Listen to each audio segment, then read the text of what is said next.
Just a man and his kayak and a 2,000-mile journey before him in hopes to raise awareness and funds for Mission 22, a nonprofit organization that is geared to ending veteran suicide due to post-traumatic stress and traumatic brain injury.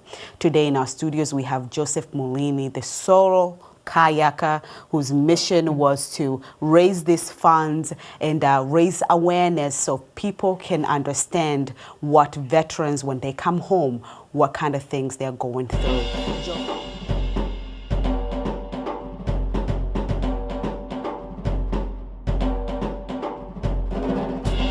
Joseph, thank you so much for being with us in our studio. Oh, you're welcome. I had the opportunity to meet you twice. Yes.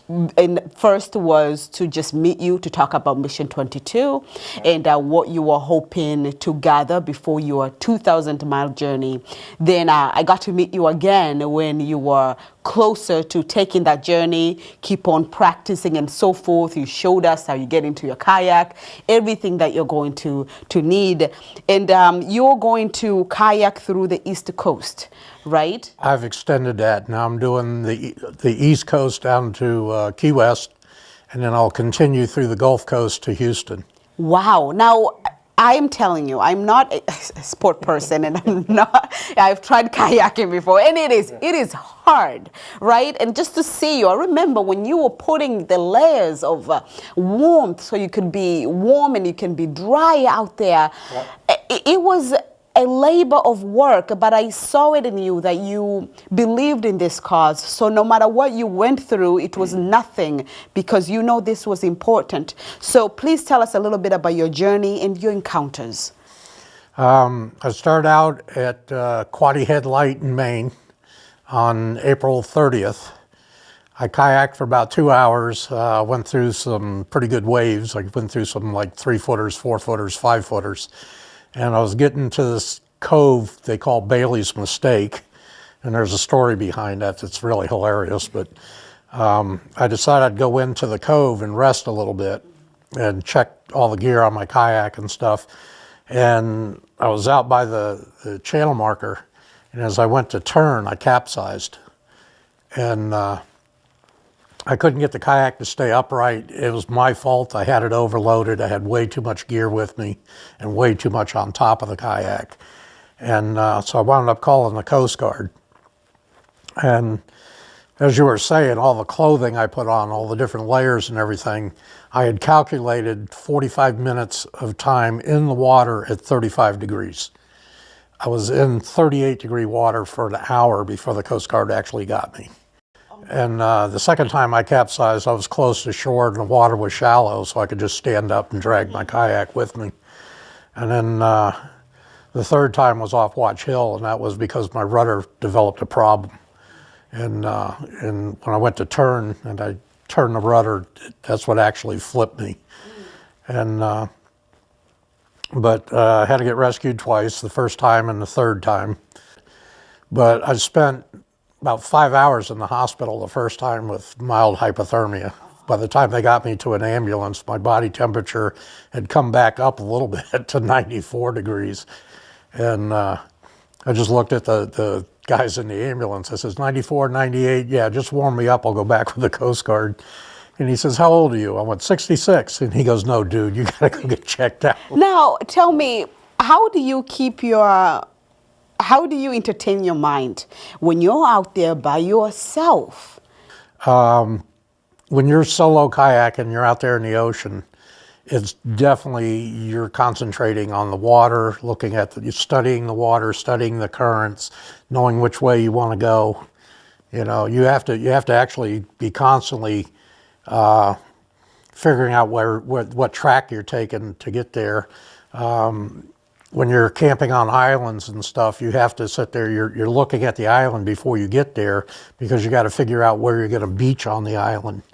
And, you know, to get the kayak out of the water and get all your gear out and stuff and figure out where's the best place to camp, are you going to be able to find enough wood to have a fire to cook with and stuff.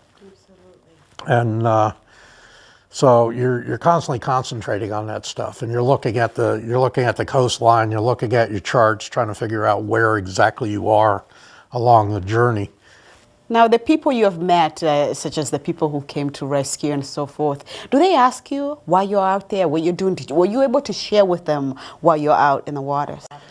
I'm still getting the either one or the other. Okay. Either they think I'm totally insane, or they think that I'm doing something really great. Okay. You know, and like I came up on this boat ramp on an island up in Maine, and I come around the corner and I got a good running start, and I went up the ramp a little bit, and as I was getting out, this guy's standing at the top of the ramp, and I see him looking around. I sit there and I looked at him and said, "What are you looking for?" He goes, "Where's the rest of your group?" Yeah. I says, "There isn't anybody else. I'm solo." He looks at me and goes, "What are you, insane?" I said, "Yeah, people keep telling me that, but they haven't convinced me yet." And You're also a veteran. You're not just a person who is doing this because you're touched by veterans, but you're also a veteran. So you understand what they're battling, what they're going through. Do you mind do you mind reminding us what you went through and which department you served under? I was in the Navy, and I wound up injuring my back while I was in the Navy, so I'm a disabled veteran.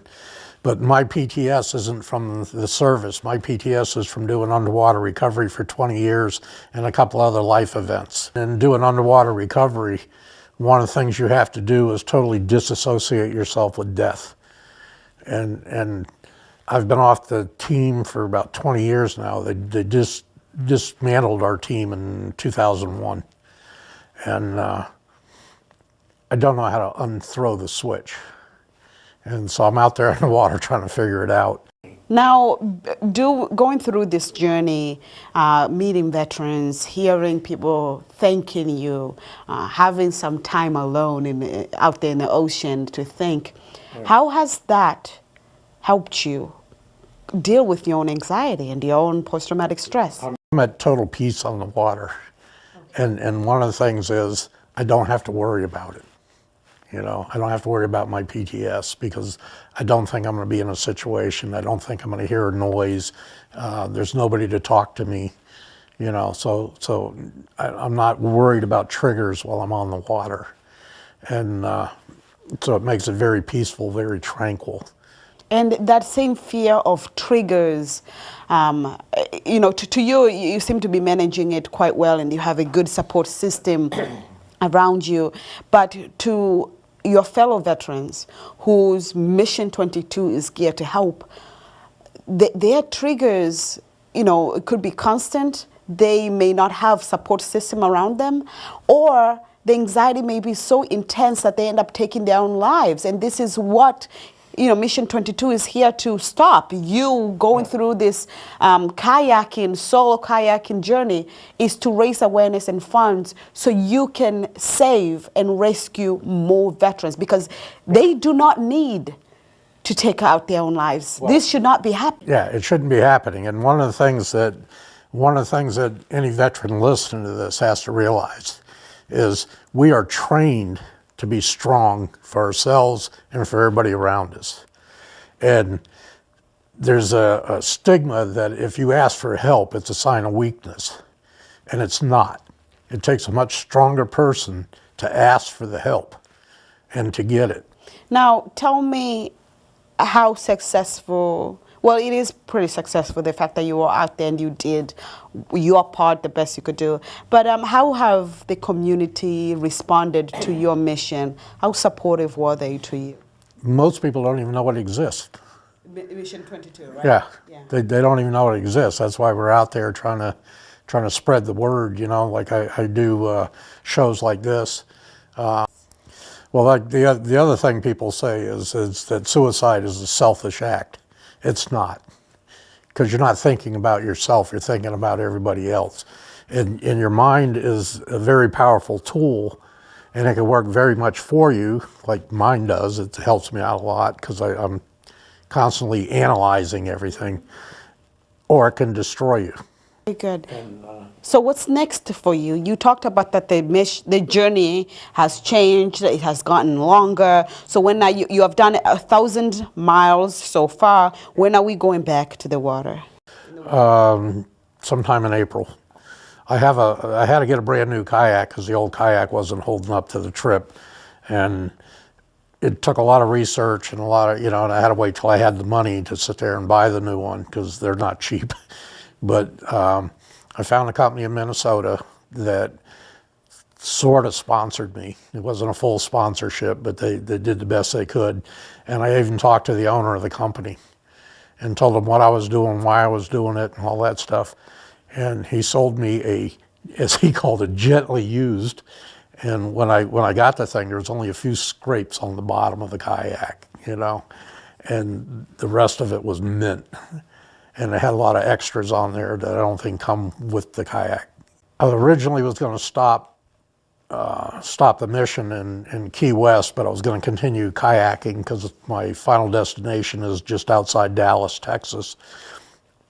But I decided, well, since I got to go up the Gulf Coast anyway, I'm just going to continue the mission till I get to Houston. Well, thank you so much, Joseph, for being here in our studios to share your journey.